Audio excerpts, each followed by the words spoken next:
In today's video, we're going to meet people who make money from home in some pretty unexpected ways. And by the end, we'll see what we can actually learn from each of their stories. Let's dive in. 1. The single mom who became an AI trainer. Amanda Overcash from Texas found an unexpected way to make money by training artificial intelligence from her kitchen table. Around 2024, Amanda began taking freelance contracts that involved evaluating and correcting AI chatbot responses.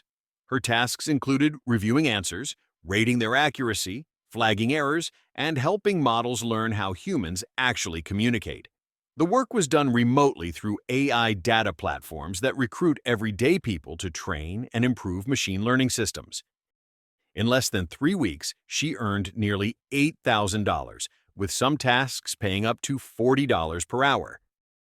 2. The teenager who named 500,000 babies. When Bo Jessup was 16, she traveled to China and noticed something odd. Many parents wanted their children to have English names, but the names they chose were often bizarre. Kids were being called things like Gandalf or Cinderella. Back home in Gloucestershire, UK, Bo did something simple. From her bedroom, she built a basic algorithm that suggested English names based on personality traits. She launched a website called Special Name. Parents filled out a form, and the system suggested culturally appropriate names. The demand exploded. While still in school, Bo made over £250,000, and her system has helped name more than 670,000 babies. All from home. All from noticing a small cultural gap. I named the first 162,000 for free to promote the site, and then I started charging 60p for the service. I currently name around 850 babies a day.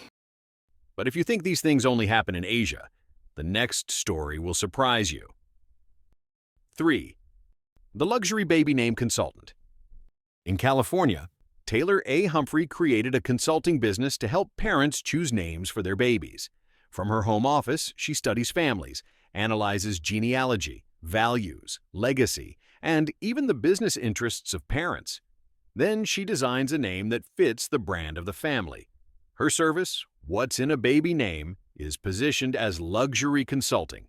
She can charge up to $10,000 for a single naming project.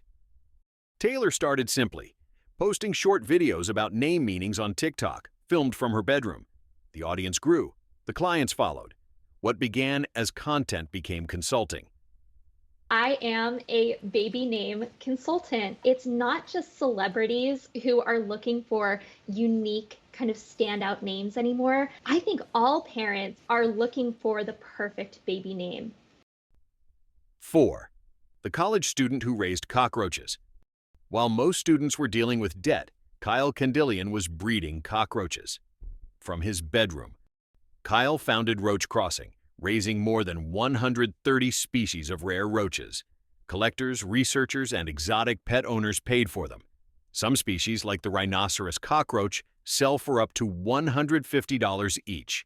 The costs were minimal. Cockroaches eat vegetable scraps. Kyle earns tens of thousands of dollars per year and used the income to support his education. Most people try to kill roaches. Kyle built a business around them. I've been raising cockroaches for 7 years, going on 8 years, and I love every minute of it. 5. The woman who got paid to run Tinder accounts. Around 2017, Meredith Golden, a matchmaker from New York, discovered an unusual business opportunity, managing dating app profiles for busy professionals. Instead of just giving advice, she wrote bios, selected photos, and even sent messages on clients' behalf, acting as a dating app ghostwriter. Her service reportedly cost about $2,000 per month, and it worked well enough to attract coverage from major U.S. outlets like CNBC. Meredith didn't sell romance. She sold time, attention, and better odds in a system ruled by algorithms. I write the profile, I make sure they have good pictures, and I am swiping and hearting and Xing and swiping left, and I make sure that the people who are in their inbox are quality candidates. 6. The teenager who built cities inside a game. James Delaney was building worlds in Minecraft from his bedroom in London, not for fun, for detail. In 2013, he noticed something unexpected. Brands wanted virtual worlds, not games, but marketing spaces. So, James founded Blockworks, assembling a remote team of digital architects and artists. Companies like Disney and The Guardian became clients. Today, Blockworks is a global design agency generating millions in annual revenue, entirely from virtual construction. And then in 2012, I founded Blockworks, a team of people with me and three other friends that I'd met online. 7. The man who found treasure in his backyard. Brandon Neese started metal detecting as a hobby, just walking around fields and backyards near his home. Then he started finding real things, rare coins, gold nuggets. Some individual finds were worth more than $10,000. Instead of keeping it private, Brandon documented everything. He built a YouTube channel, writes books, and has become a spokesperson for one of the largest manufacturers of this hobby equipment. Today, he lives entirely off the income generated from his finds and from the audience that follows his treasure hunts. What started as a hobby became his livelihood. I started detecting in about 2003, but back then I was only doing it maybe a few times a year, and it was for gold prospecting primarily. 8. The King of Study With Me. In 2018, Botno James started a YouTube channel to prepare for his police academy entrance exams. From his home, he would turn on a camera and record himself studying for 8 to 12 hours straight. No background music, no tips or tricks, just pure, unedited focus. For people working or studying from home, that silence matters. This is a psychological phenomenon known as body doubling. The simple presence of another person working nearby helps the brain stay on task. Through super chats, AdSense, and sponsorships from coffee and stationery brands, he earns thousands of dollars per month. His most famous video has millions of views, from people who didn't want advice, just company. 자의 이제 그 공부만 하는 방송을 솔직히 누가 보겠냐라는 생각을 저도 했었기 때문에 그래서 노잼이라는 요즘 말. 9. The woman who dresses photos. Amber J. Slutin designs fashion that cannot be worn.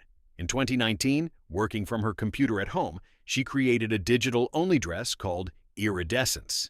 The dress doesn't exist physically, but it was sold through a blockchain-based auction for $9,500. After the purchase, the buyer sent a photo of her, and Amber digitally fitted the dress onto the image. Today, this evolved into a real business, The Fabricant, where people and brands pay to be digitally dressed for photos, campaigns, and virtual identities. It was one of the first clear proofs that digital fashion could be sold as luxury. My name is Amber J. Slotin, and I make clothing without using any fabric. I create 3D digital models of garments. All of these cases point to one unavoidable truth. Today, the easiest way to make money from home is through the internet. But there are other patterns we can see too. Some of these people spotted unmet demand and moved fast to create a service that filled that gap. That's the case with the girl who comes up with Chinese baby names, the woman who names American babies, and even the Tinder consultant. Everyone else was simply doing something they genuinely enjoyed. Over time, they realized there were other people out there with the same interests. And that's when they figured out how to monetize their unusual hobbies. That includes the kid who works with cockroaches, the treasure hunter, the Minecraft kid, and the girl who designs virtual dresses. The only two stories that don't quite fit this pattern are the student who went viral for studying on live streams and the mom who trains AI models. He basically had a bizarre idea, tested it, and it worked. She, on the other hand, was already doing online freelance gigs when she came across an opportunity that paid surprisingly well. So, to sum it up, if you want to make money from home, you need to use the internet. You should keep an eye out for unmet needs you can turn into a service, and should pay attention to your weird hobbies. Finally, you should actively look for ways to earn money as a freelancer. And if none of that works, you might as well try the craziest idea you've ever had, especially if no one else is doing it.